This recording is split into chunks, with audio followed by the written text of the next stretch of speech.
It'd be kind of ridiculous for me to run a campaign and not talk about the low voter turnout in the last 40 years.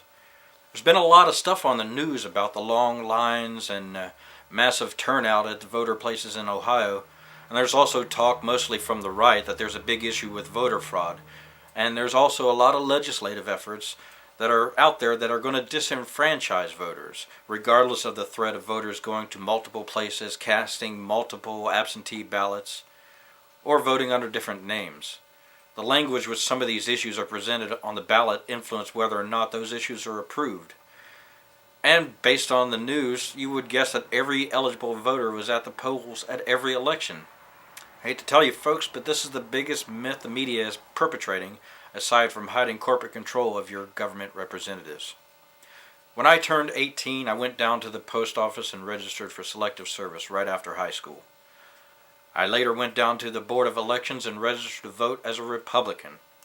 I joined the Army on June 4th, just 3 months later, and being young and very idealistic about the nation, I was going to be able to serve my country and choose who my commander-in-chief would be.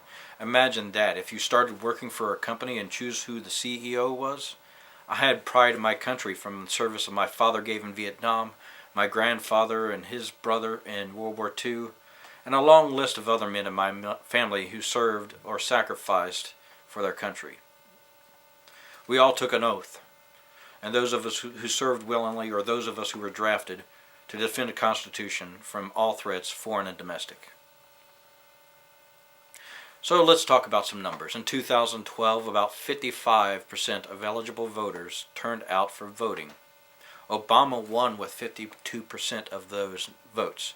That means about 25% of the population that was eligible to vote decided who would be the executive of our federal government. When I ran for state representative in 2010, less than 40% of the eligible voters turned out, and the candidate that won the race got 54% of the vote. That means 20% of our population decided who their representative would be. The biggest issue with voting in the United States is voter apathy. Too many people are sick of the prospect of voting for the lesser of two evils. So, who are the majority of voters? Either the fanatic on either side of the party because they're blindly allegiant to the idealism that they represent, and then we elected the most distilled version of the nutbag that's spouting whatever talking head on the news they watch nightly for their political fix is. And having ill-informed voters is worse than having low voter turnout, in my opinion. So what's my solution for poor voter turnout?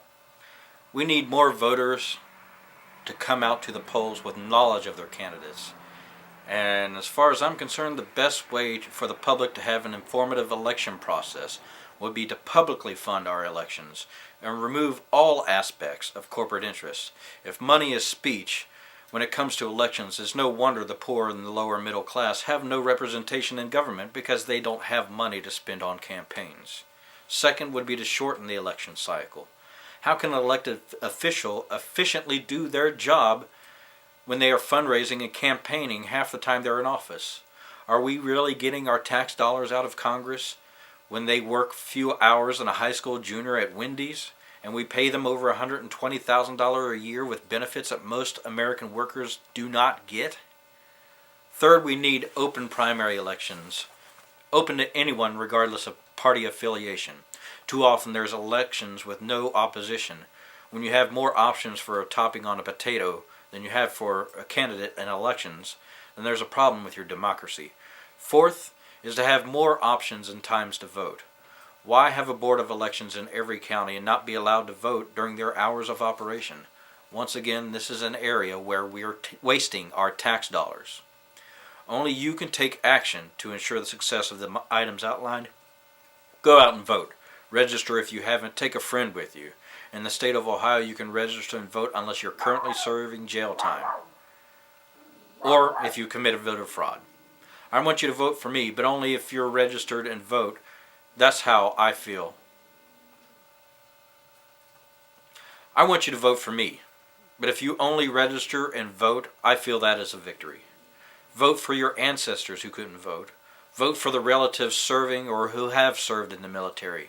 Vote for a change. Vote for democracy. Vote to bring back sanity. I want you to vote. I'm Dennis Lambert, and I approve this message. On May 6th, for the 6th District, vote for me, Dennis Lambert.